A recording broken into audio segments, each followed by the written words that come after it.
የተወደዳችሁና የተከበራችሁ አድማጭ ተመልካቾች ውድ የዚህ ቻናል ቤተሰቦች እንደምን አላችሁልን? በዚህ ሰዓት በዚህ ቪዲዮ የማጋራችሁ የኖላዊ ድራማን ነው። ቪዲዮውን እስከ ፍጻሜ በማየት እንድትቆዩ አብራችሁን በአክብሮት ጋበዝኩ።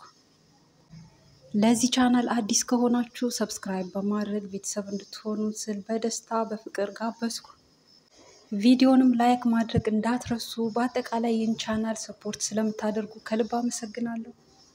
ያሰበችው ያልተሳካ ባዩሽ ልቧ አላረፈም። አሁንም እንግዲህ እርግብን ፈልጋ አፋልጋ ካገኘቻት በኋላ ያው ወርቁን ለመውሰድ ብላ ጠይቃት ነበር። በክብር አልሰጥ ስትላት በማስገደድ ሂደት እንግዲህ ሽጉጥ ከቦርሳ አውጥታ እያስፈራራቻት ካልሰጠሽኝ እገልሻለሁ በሚል ስታስፈራራት እንግዲህ የባዩሽ ጓደኛ ከኋላ መጥቶ ሳታስበው ያው በድንጋይ መቷት ዘርሯት።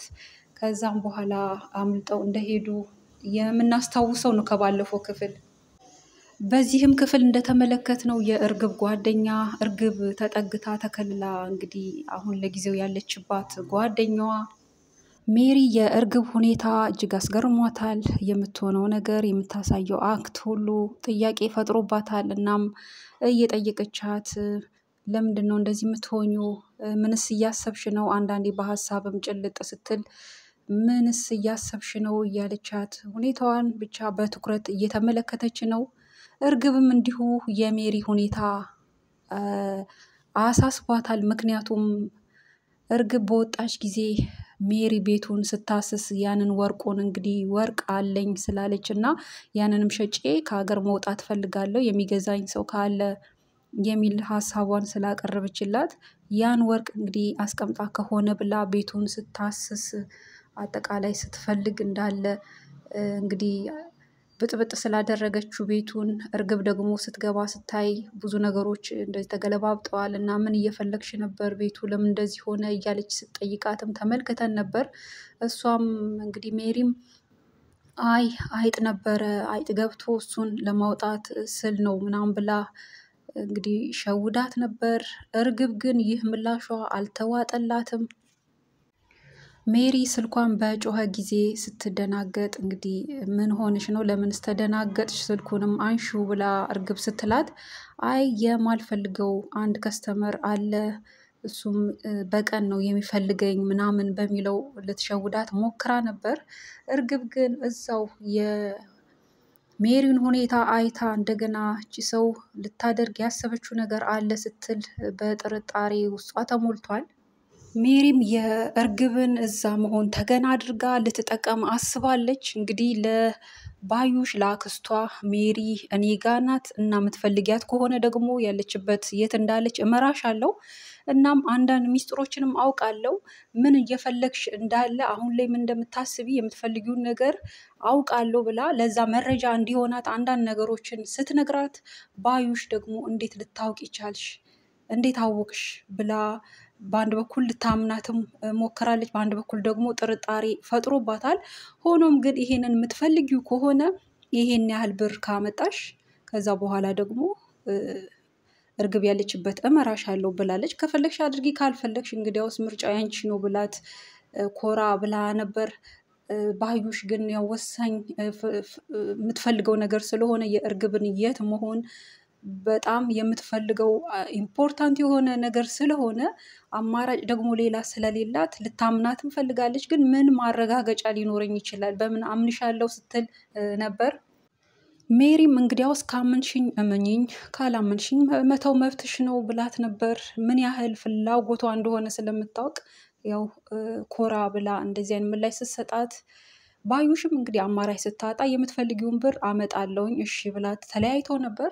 እንግዲህ ባዩሽ ሄዳ ሜላት ጋር ወይዘሮ ሜላት ጋር ሄዳ እርግብ ወርቁን ልትሰጠኝ አልፈለገችም፣ ነገር ግን አንድ ሰው እርግብ ያለችበትን የሚያውቅ አለ፣ አንዳንድ ነገሮችን ሚስጥር የሚያውቅ አለ እና ያንን ለእኔ ለማሳወቅ እርግብ ያለችበት ወስዶ ሊመራኝ ያ ሰው 50 ሺህ ብር ይፈልጋል፣ ያንን ስጪኝ ብላ በድፍረት ስትጠይቃት ነበር።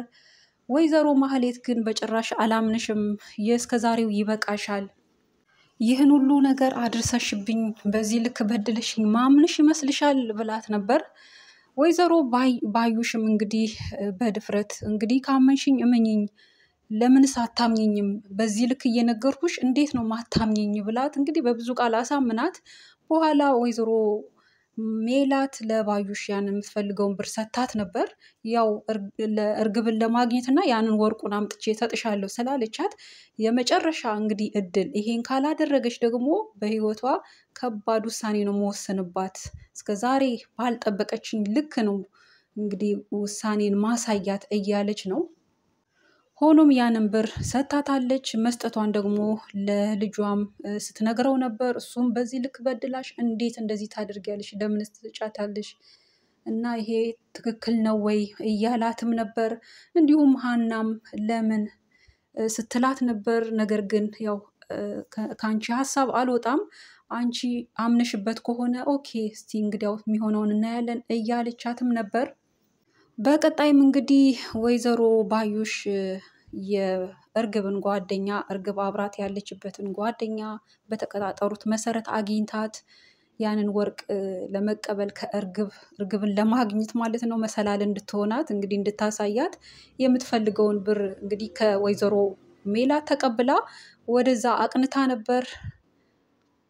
ከሜሪ ጋርም በተገናኙ ጊዜ እንግዲህ ቀጥታ የት አለ ብሩ ስትላት ሜሪ እሷም ደግሞ መጀመሪያ ውሰጅኝና ምን መያዣ አለኝ ምንስ እምነት አለኝና ነው መጀመሪያ ቀድሜ ብሩን ምሰጥሽ በሚል ተነጋገሩና ከዛም በኋላ እንግዲህ ሜሪ ስታቅማማ እንግዲያውስ ልክ ብር እንደሚያመጣ ብላ ከእጇ ቦርሳዋን እጇ ውስጥ ከታ እንግዲህ ያን መከረኛ ሽጉጧን አውጥታ በማስፈራራት ልክ እርግብን እንዳደረገችው አይነት እንግዲህ አስፈራርታ አምጪ ወይ ደግሞ ውሰጂኝ እሷ ያለችበት ቦታ እያለች ስታስገድዳት ተመልክተን ነበር። ሜሪም እንግዲህ ያልጠበቀችው ነገር ስለሆነ ተደናግጣም ነበር። ሆኖም ግን አልለመነቻትም። ግደይኝ እንጂ ምንም እንትን ልልሽ አልችልም፣ ግደይኝ ከፈለግሽ እያለቻት ነበር። ወይዘሮ ባዩሽም እንግዲህ የጭካኔዋ ጥግ። እናም ደግሞ ሜሪን ለማሳመን የምገድልሽ እንደዚህ በዋዛ አይደለም፣ አሰቃይቼ ነው የምገልሽ፣ እንደዚህ አድርጌ ነው እያለች ልታስፈራራት ብዙ ኃይለ ቃል ስትናገር ነበር።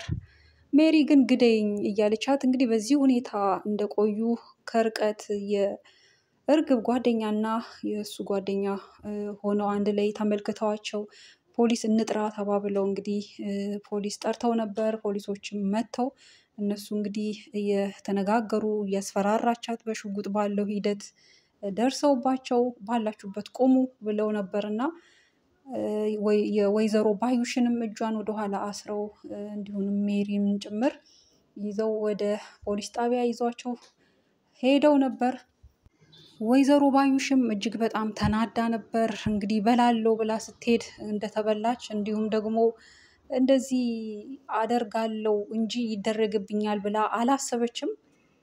እንግዲህ ወርቁን ደግሞ የእርግብ ጓደኛ በአደራ መልክ ለሀና አስቀምጦ ነበር እና የምን ቦርሳ ነው ደግሞ የሴት ቦርሳም ብላ ስትጠይቅ ነበር። እሱም ደግሞ የእሱ ጓደኛ እያፌዘበት አይ የፍቅረኛው ነው፣ ጥላው ስትሄድ እንግዲህ እሷን ያገኘ መስሎት ይሄን ቦርሳ ይዞ ይውላል እያለ ሲቀልድበትም ነበር። ሀናም ነገሩ አዲስ ሆኖባት ምን ማለት ነው እያለች እንግዲህ ለማጣራት ሙከራ አድርጋ ነገር ግን ቦርሳው በአደራ መልክ ይቀመጥ መጣን ብለው ወጥተው ነው እንግዲህ እነሱን ለማስያዝ የበቁት ስለተመለከቷቸው ማለት ነው። ያው ተምቹ እርግብን በጣም ይወዳታል። ከእሷ ጋር ባለው ቆይታን በጣም ደስተኛ ነው። ለጓደኛውም እየነገረው ነበር ቆይታውን አዳሩን፣ እሱም እየቀለደበት ተመልክተን ነበር። እናም ያው ስለ ዋሻት ነው እንጂ እሷም ደግሞ የቀረበችው ከውጭ የመጣ ነው በሚል ነው እና ሁለቱም በተለያየ ሀሳብ ነው የተቀራረቡት። ከዛ የተነሳ ነው እንግዲህ ሂድ ከፊቴ ብላ እንዲሄድ ያደረገችው። ከሄደም በኋላ ደግሞ ያንን ቦርሳ የሰጠችውን ሳትቀበለው ተመልክተን ነበር። ስትፈልገው ወይኔ ቦርሳው እያለች በሱቅም ሄዳ ስትጠይቅ ባለ ሱቁም እኔ አንቺን አላውቅም፣ ነገር ግን ልጁ ወስዶታል ብሏት ነበር። እንግዲህ በቀጣይ እርግብ ተምቹን አግኝታ ይሄንን ቦርሳ ለመቀበል ሙከራ ታደርግ ይሆን? እሱ ሲሰጣት ይሆን? ወርቁ ያለበት ቦርሳ እንግዲህ አሁን ላይ በሀና እጅ ነው። ሀና ግን በውስጡ ምን እንዳለም አላወቀችም። ወይዘሮ ሜላትስ እንግዲህ የወይዘሮ ባዩሽን መታሰር እንዲሁም የሜሪ የእርግብ ጓደኛ ሜሪ ማብራት የሆነውን ነገር ሲሰሙስ ምን ይሉ ይሆን? በቀጣይ እንግዲህ በስፋት የምናየው ይሆናል። እርግብም ጓደኛዋን ሜሪ ልቧ ፈርቶ ጠርጥሯታል። እንግዲህ በቀጣይ ይህን ስሰማ እሷስ ምን ትል ይሆን? በቀጣይ ክፍል ቀጣዩን እናጋራችኋለን። ይህን ስላያችሁ እናመሰግናለን። ደህና ሁኑ።